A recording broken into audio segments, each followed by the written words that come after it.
L'AS Pikine dans des eaux troubles, Modou Fall, son président depuis 2010, annonce sa démission. Une attaque contre sa personne lundi en serait la cause. Du côté donc, de la population de Pikine et des supporters du club, on met l'incident sur le compte de la dénonciation de sa proximité avec le lutteur Balla Gaye 2, un lutteur de la localité de Guédiawaye, Cheikh Sadibou Diarra.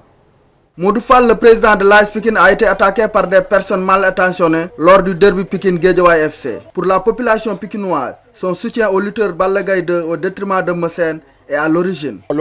Cela nous déplaît ici à Pikine, car tôt ou tard, Balla Gaye 2 et Messène vont se rencontrer.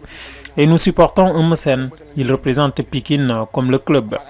Ceux qui ont attaqué Modou Fall ne sont pas très nombreux, il faut le dire aussi.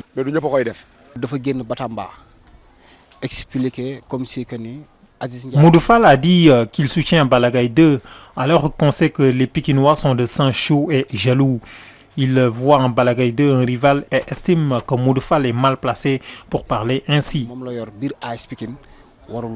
Sur l'identité des auteurs de l'incident, Pape Ndaw blanchit ses collègues de la commission des supporters de l'AS Pikine.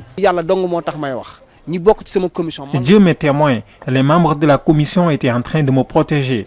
Ils se sont attaqués à moi en premier, donc Modou Fall et moi sommes tous victimes, mais c'était juste une incompréhension.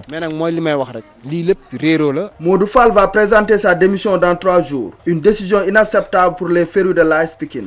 Je pense que nous devons le tout. Il faut que l'on fasse le tout pour le faire revenir sur sa décision, parce qu'il a beaucoup fait pour la jeunesse, surtout celle de Pikine. De ce fait, une personne comme lui, on ne doit pas le laisser partir. Je peux vous l'assurer, nous allons lui faire revenir sur sa décision. Nous le disons car Modou Fall a beaucoup fait. Les supporters aussi vont aller le voir pour le supplier de rester à la tête du club.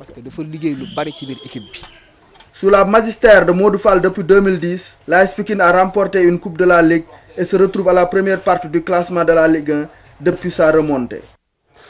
Après la rencontre contre le Libéria, rencontre sanctionnée par la victoire du Sénégal, l'équipe nationale se tourne déjà vers l'avenir avec cet optimisme du directeur technique national qui déclare que rien ne sera laissé au hasard lors de la rencontre en septembre prochain face donc à l'Ouganda. Écoutez-le.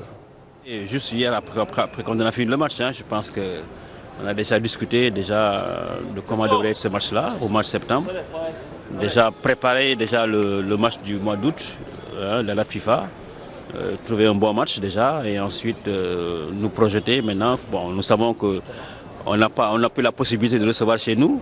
Maintenant, il faut peut-être réfléchir vraiment sur le lieu qui nous paraîtrait être en tout cas le meilleur pour nous. Qui permettrait en tout cas au plan technique et qui permettent également de créer un bon environnement favorable aux joueurs, mais également aussi surtout une pelouse qui pourrait permettre à l'équipe de pouvoir effectivement prouver toutes leurs compétences techniques et tactiques. Je pense que c'est important. Ben écoutez, je pense que bon, je ne peux pas avancer aucun nom pour le moment, ça je ne peux pas, parce que bon, ce n'est pas de mes prérogatives.